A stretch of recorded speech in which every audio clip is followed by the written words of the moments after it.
Merci de nous faire confiance avec moi dans ce studio pour commenter l'actualité de ce lundi. Mbani Sidibé, bonsoir Bani. Bonsoir Gami, bonsoir aux auditeurs. Je suis encore dans la matinée, je dis bonjour. Ouais, c'est pas grave. Yaya, bonjour et bien.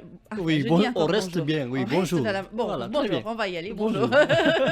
Alors Mbani, donc je reviens vers vous. Je parlais tout à l'heure du réajustement des horaires de travail qui passent de 8h à 18h du lundi au jeudi avec une pause de 2 heures, soit de midi à 14h. Une décision qui n'est pas du tout bien accueillie par le syndicat.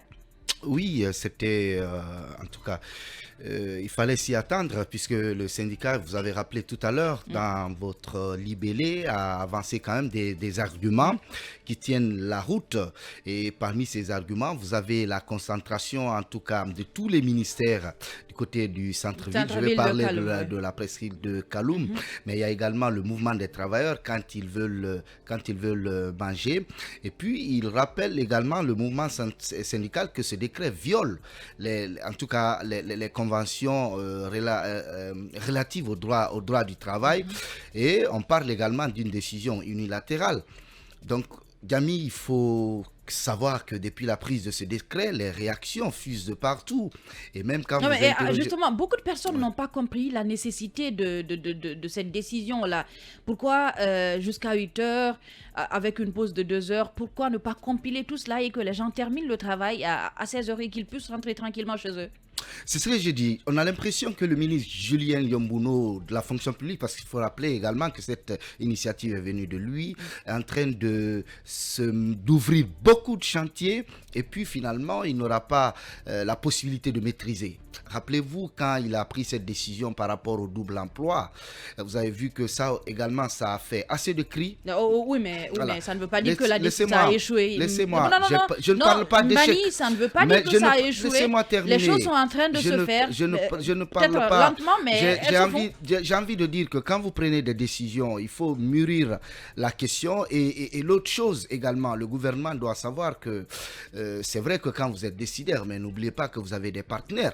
Pourquoi aujourd'hui le mouvement syndical réagit? C'est parce qu'il qualifie cette décision d'unilatérale. Imaginez-vous si les positions étaient harmonisées et que parce que quand on parle quand même de travail, la Guinée a ratifié des conventions internationales où depuis 58 jusqu'au temps compté, on parle de 8 heures de travail, 8 heures de repos. Donc vous avez toutes ces questions-là. Et on a fait assez de sujets même sur cette question, même sur la durée des 2 heures de pause, ça pose problème. Parce que dans les anciennes, dans l'ancienne décision, on parlait d'1 heure de pause. Mais aujourd'hui, quand vous prenez la fonction publique guinéenne, Gami, aujourd'hui qu'on a raboté, que c'est maintenant, je crois, 101 000 et quelques, mais jusqu'à présent, allez-y dans les ministères. Vous allez voir que tout un département, il n'y a pas plus de 30 personnes qui travaillent. Et de l'autre côté, Mbani, vous parliez tout à l'heure de travail, il y a les fonctionnaires qui se plaignent. Et il y en a qui quittent chez eux et qui viennent au travail du matin jusqu'au soir et qui n'ont finalement rien à faire.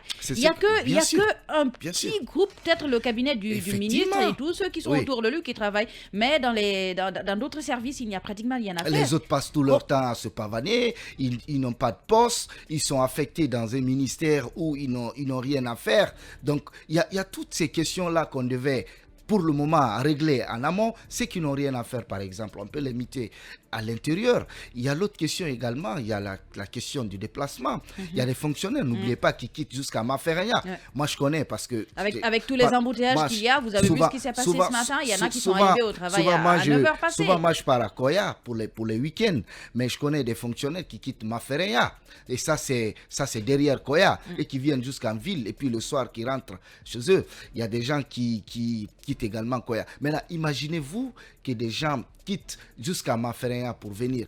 À quelle heure ils vont rentrer chez eux? Et donc voilà la grosse question. Mbani, le syndicat qui dit donc, je vais lire une partie de la déclaration qui dit donc face à une telle situation et en dépit de plusieurs appels au respect des accords tripartites signés, le mouvement syndical guinéen condamne et rejette énergiquement toute pratique qui viole les principes sacrés du dialogue social. Il invite en conséquence le chef de l'État à rapporter le dit décret afin de permettre l'ouverture des consultations préalables avec les partenaires sociaux, et il dit que cette sagesse aura l'avantage de poser les bases d'un dialogue exclusif, des diagnostics exhaustifs des besoins des travailleurs et dont la satisfaction à travers une planification efficiente permettra aux intéressés d'accomplir convenablement et efficacement leurs tâches quotidiennes sur la base d'un contrat de performance. Moi, j'aimerais plutôt que le gouvernement écoute les cris de cœur des uns et les autres.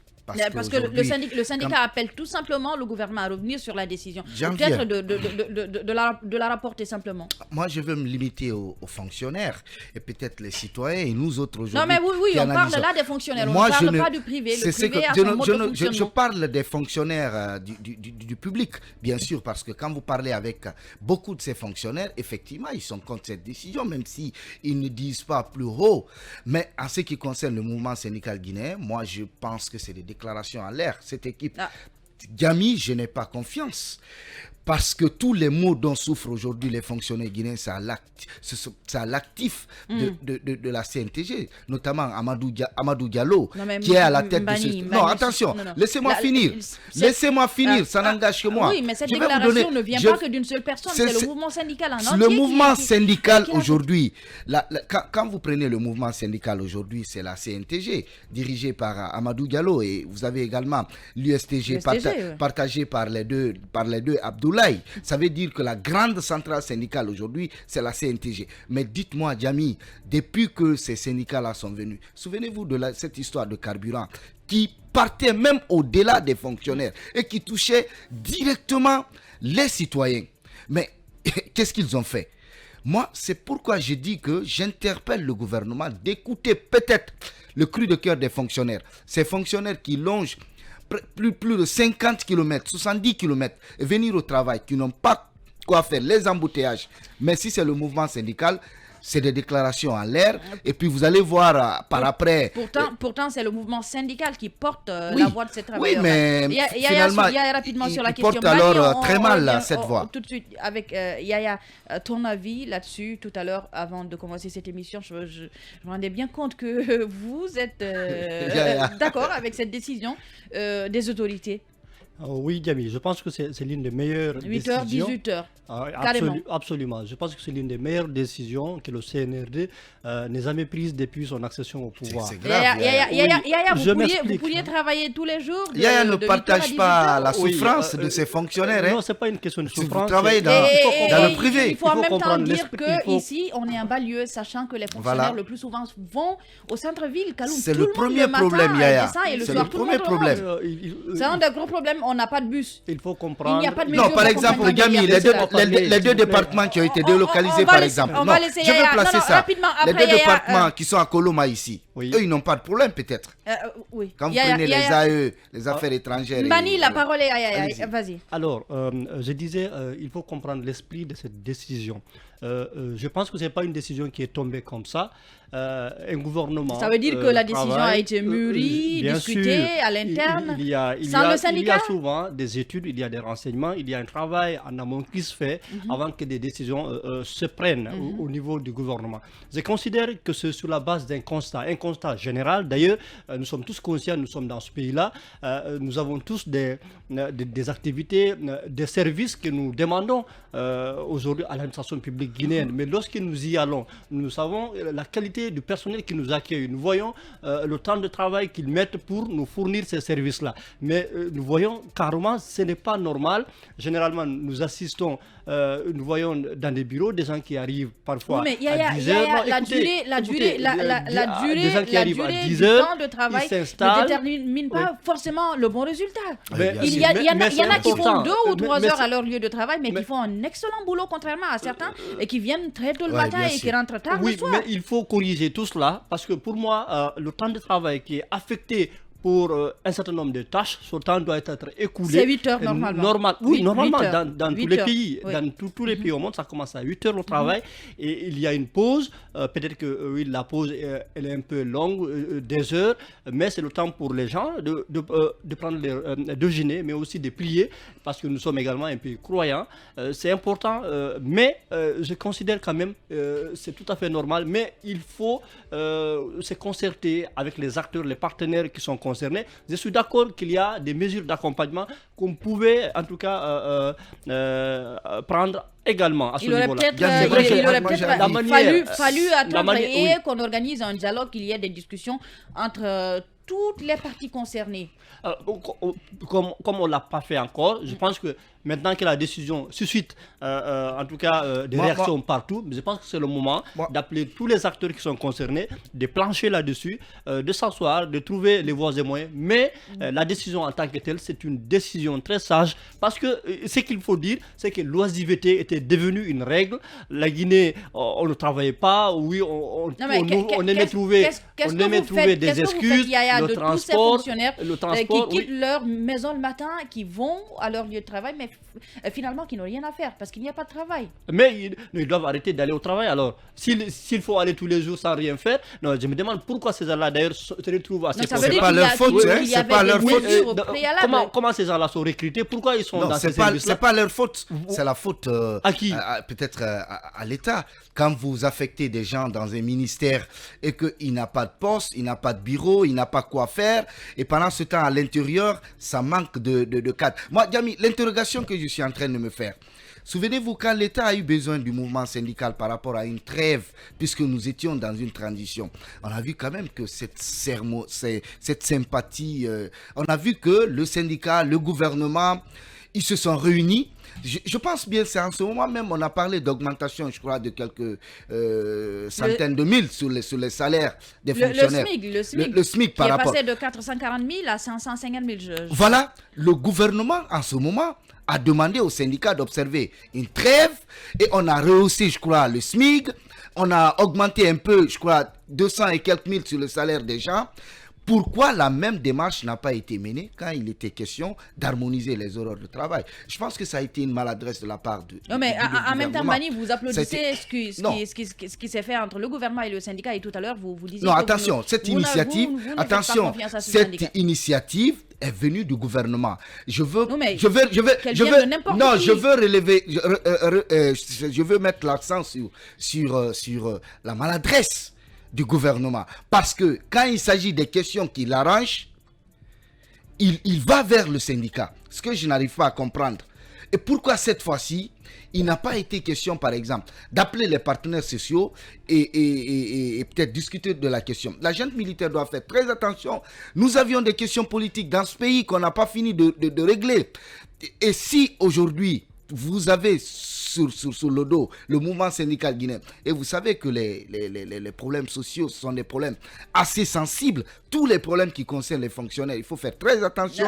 Cette junte militaire est en train de se mettre dans tout, et finalement il va se retrouver dans une situation difficile à maîtriser. Finalement, Yaya, est-ce que vous vous attendez à ce que le gouvernement rectifie le tir et que peut-être qu'il décide de suspendre cette décision pour qu'il y ait au préalable des discussions avec le syndicat et toutes les parties concernées avant de reprendre une nouvelle chose? Peut-être qu'on pourrait assister à ce qu'il y ait exigence que tout le monde soit là à 8h, mais que le travail se termine à 16h. Parce que même si ça se termine à 16h et qu'on commence à 8h, ça voudrait dire qu'on a fait les 8 heures de travail. Oui, je pense que ça serait une décision assez sage de la part du gouvernement de convoquer les acteurs concernés pour discuter justement de la manière dont il faudrait appliquer ces mesures-là. Mais encore une fois, comme je l'ai dit, les mesures en tant que telles, ce sont des mesures quand même que je trouve normales au regard de tous les dysfonctionnements que nous constations au niveau de notre administration publique, au niveau du service public. Finalement, on va décider de faire la même chose ici à FIM et on verra ce que ça va donner 8 heures à forcément 18 heures ou au-delà. Oui, et pour cela, comme je disais... c'est pas le même travail. Non, je sais.